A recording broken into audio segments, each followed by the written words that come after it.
남북한 동포 교포 그리고 해외 남북한 근로자 여러분 안녕하십니까. 대동강TV 대동강 포커스 시간이고요. 우리가 시리즈로 김정은, 김정일, 김일성 일가 장수만세 연구소, 만숭왕 연구소, 장수연구소 특집 시리즈 가고 있고요. 만청산 연구원 그중 핵심이죠. 김씨 일가의 음식을 보약화시키는 연구를 하셨던 김영수 선생님 모시고 말씀드리고 있고요. 예, 감사합니다. 또 나오셨네요. 오늘은 제목을 제가 통제 불가 김정은의 생태시계 이렇게 제목을 좀 적어봤거든요. 좀 자극적이게. 예. 제가 표현 잘했나요? 충격적이네요.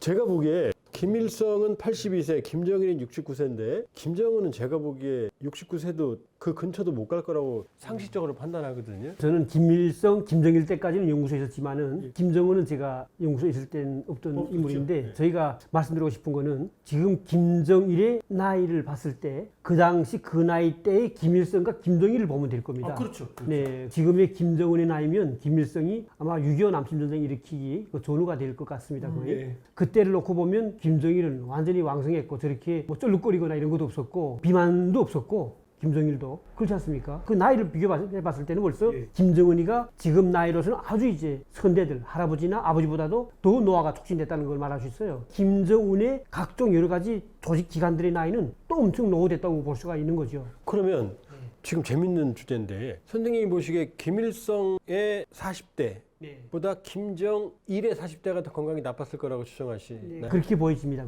그리고 김정일의 40대보다 김정은의 40대는 훨씬 나쁘다. 네네. 이 만청산 연구소에서 최고 수령 동지 수령의 건강만 챙기나요? 가족도 같이 챙겼나요? 그건 아니죠. 아니죠. 가족은 챙기지 않습니다. 가족은 안 챙기죠. 안 챙깁니다. 예. 기본은 김일성, 김정일이었고 저희 때는 가족은 병이 생기면 봉화진료소에서 특치나 받고 치료받고 진료받는 그 정도밖에 안 되는데 한 가지 또 제가 좀 말씀드리겠습니다. 만청산 연구는 지금도 존재할까요? 그 질문인데요. 있지 않겠어요? 맞습니다. 있습니다. 한국에 온 다음에 제가 여러 이제 방송들이 나가면서 만청산 연구원에 대해서 이야기했지 않습니까? 그리고 나서 제가 나 때문에 이름을 바뀌지 않았을까? 이게 황당한 생각을 했어요. 그래서 어느 하루는 어떻게 북한에 있는 이런 줄을 통해서 알아봤습니다. 그대로 존재하는 거예요. 그래서 제가 내가 하나 뭐 여기서 막 이야기한다 해서 바꾸진 않겠구나. 왜냐하면 김정은이 건강이 중요하니까 그 용서를 없앨 수는 없다. 어쨌든 간에 지금도 존재하는 겁니다. 그러면 지금 김일성, 김정일의 병력으로 봤을 때 지금 김영수 선생님의 북한에서 만청산 연구소의 연구 경험으로 봤을 때 김정은은 어떤 병이 있을 것 같아요? 우선 중요한 거는 이제 비만이 따르는 건 항상 비만, 심혈관, 당뇨 이건 기본. 오고 그 외에도 비만 오면 또 치명적인 게 관절염들도 많이 올 건. 벌써 뭐 쩔뚝쩔뚝 여러 번 했죠. 그 외에도 지금 여러 이제 언론들에서 많이 나오긴 하는데 저는 이 병이라는 게 한 가지 나오면 그 병에서 머물지 않지 않습니까? 다 퍼져나가죠. 자꾸 여러 가지로 고리가 이어지면서 몸이 다 망가집니다. 그러니까 결국 김정은이 40대라고 하지만 제 보기에는 생물학적 나이는 이제 60대가 되지 않겠냐 이런 정도로 저는 생각되거든요. 그러니까 어떻든 그거 놓고 봤을 때 지금 김정은의 병은 종합진료소에 해당한다 이렇게 지금 저는 생각합니다. 대동강TV에서 한번 보도했는데요. 네. 김정은 가슴에 네. 하늘색의 패치가 맨살에 붙어있던 적이 있거든요. 네. 심장 부위에. 네. 제가 알기로 김씨 일가는 그 염색한 속옷은 안 입는다고 건강상 그런 얘기 들어보셨나요? 네, 그렇죠. 맞습니다. 예. 그럼 여기 하늘색이 맨 가슴에 붙어 있다는 얘기는 이건 속옷 아닌 거죠? 그렇죠. 속옷은 아니죠. 심장 패치로 추정이 되는데 네. 그런 심장병 관련해서도 연구하셨나요? 그러니까 우리가 연구하는 거는 식품 관련된 게 기본적으로 이제 예방 측면에서 많이 연구하지만은 그때 이제 어떤 질병이라는 건 계속 이야기되어 있지 않습니까? 그래서 그때 봉화진료소에는 독일 유학생들을 많이 이제 독일에 보내서 공부시켜가지고 평양의대나 이런 사람. 중요한 게 뭐냐면 심혈관 외과의에 대한 관심이 높았어요. 그러니까 이 심장이 kup사되거나 하면 바로 이제 개복해가지고 심장을 직접 마사지해가지고 하는 방법. 이것도 그때 이제 엄청 이제 그 북한에서 이야기됐거든요. 그러니까 그런 걸 놓고 봤을 때도 북한은 빈부자들한테는 심장에 대한 아버지도 또 할아버지도 다 이제 심근경색으로 죽지 않았습니까? 결국 심장으로 죽었어요. 어쨌든 지금 이자처럼 심장 패치하는 거는 또 유전성도 있겠지만은 기본적으로 비만도 가니까 지금 심장에 문제가 있다 이거는. 그래서 그와 관련돼 가지고 계속 이제 그 체크하기 위한 그런 기기를 부탁했다거나 아니면 또 이제 심장이 박동을 계속 이제 유지할 수 있게 하는 그런 이제 임플스를 발생하는 그런 기기를 사용했거나 아마 이런 가능성이 있죠 지금.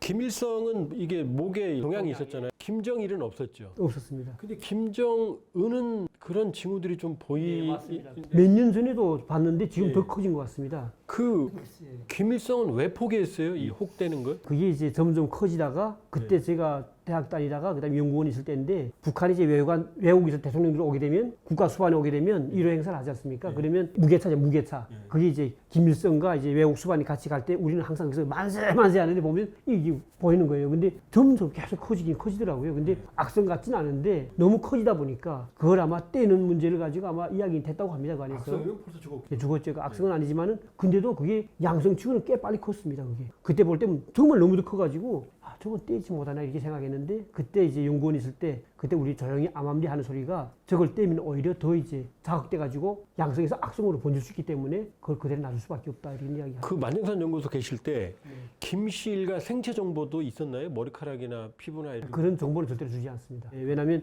그 정보가 외부에 셀까봐도 그러겠죠. 근데 제 생각에는 그 정보를 공유할 수 있는 사람이 다 단정됐을 것 같아요. 저 일반 연구사들도 철저하게 믿을 수는 없겠죠. 아무래도. 그러니까 제가 생각하기는 아마 중앙당 오과의 고위층들하고 그 다음엔 동아진료소 우리 연구원도 이제 특정한 사람들 아마 그 공유했을 것 같은데 우리 일반 연구원들까지는 전화를 받지 못했습니다. 김정은 현재 상태 선대와 비교하면 상당히 위험하다 이렇게 볼 수 있을까요? 네, 너무도 위험하다고 보죠. 저는 지금도 아닌 한 30대, 이제 지금부터 한 5년, 6년 전에 그때 30대 중반도 안 됐을 때인데 그때도 벌써 야, 저 나이가 지금 50대 생물학적 나이가 되겠다 이렇게 생각했었는데 지금 급격히 지금 점점 나빠지는 게 알립니다. 김일성, 김정일은 비만 연구는 안 하셨죠?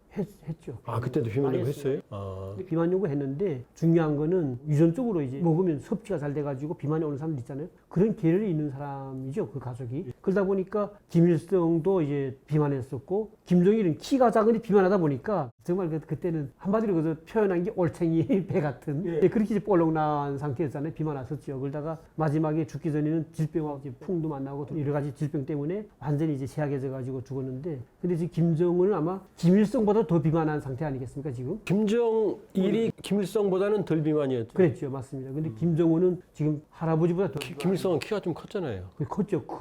근데 지금 김정은은 더 작지 않습니까? 근데 그럼에도 불구하고 아마 몸무게는 아마 더 나갔을 것 같습니다 지금. 결과적으로 김일성도 급사, 네. 그렇죠?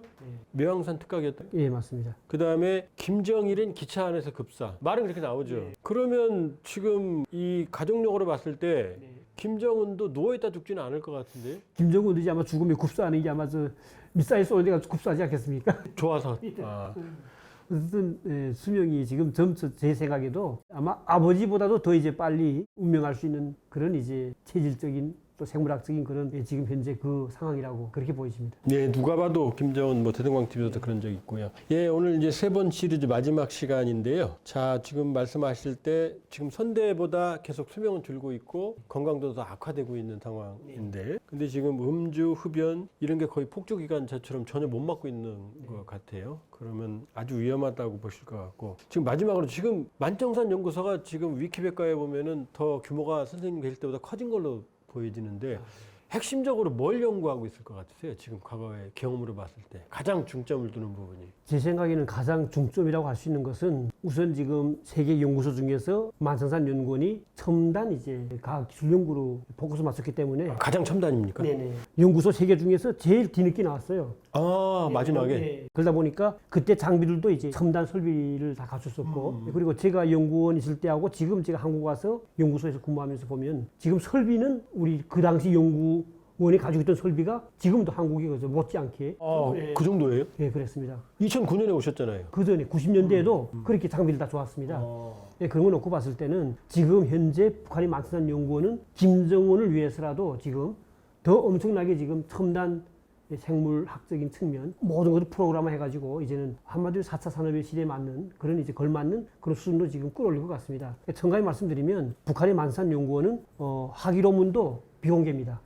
예, 그리고 연구하는 모든 목적도 다 비공개로 돼 있고 그리고 석사 박사 논문들도 외부에 공개 못합니다. 예, 이제 마칠 시간 됐고요. 마지막 짧은 질문 하나 드릴게요. 결국 북한은 중국보다 떨어지고 중국은 세계 기준으로 또 떨어지거든요. 어떻게 생각하세요? 김정은의 장수 연구소들의 성과 향후. 그건 인정합니다. 북한의 우수리라든가 과학기술 수준 또 생물학 수준이 아직은 뭐 많이 뒤떨어질 수밖에 없는 게 경쟁력이 없지 않습니까? 그러니까 떨어질 수밖에 없고 결국 이제 김정은 때도 이제 뭔가 이제 또 중국뿐만 아니라 뭐 프랑스나 또 각종 러시아나 또 독일이나 여러 이제 다른 나라의 의사들을 선대 김정일 때처럼 또 이제 뒤로 올 수도 있겠죠. 아무래도 예. 치료 때문에. 예, 앞으로 뭐 저는 좀 남북 간의 사이가 좋아지면 김정은의 건강을 위해서 아니라 북한 전체 주민들을 위한 건강을 위한 의학과 기술 연구라든가 이런 것들이 좀 활발히 진행되는 바람을 좀 가져봅니다. 예, 그렇죠. 한반도는 하나의 생활공동체, 생명공동체니까 언젠가 만청산연구소, 기초과학원, 청암상연구원 이런 것들이 정말 인민을 위한 보건의료, 건강 기관이 되기를 바라는 바람입니다. 김일성, 김정일까지 수명이 점점 줄고 있고요.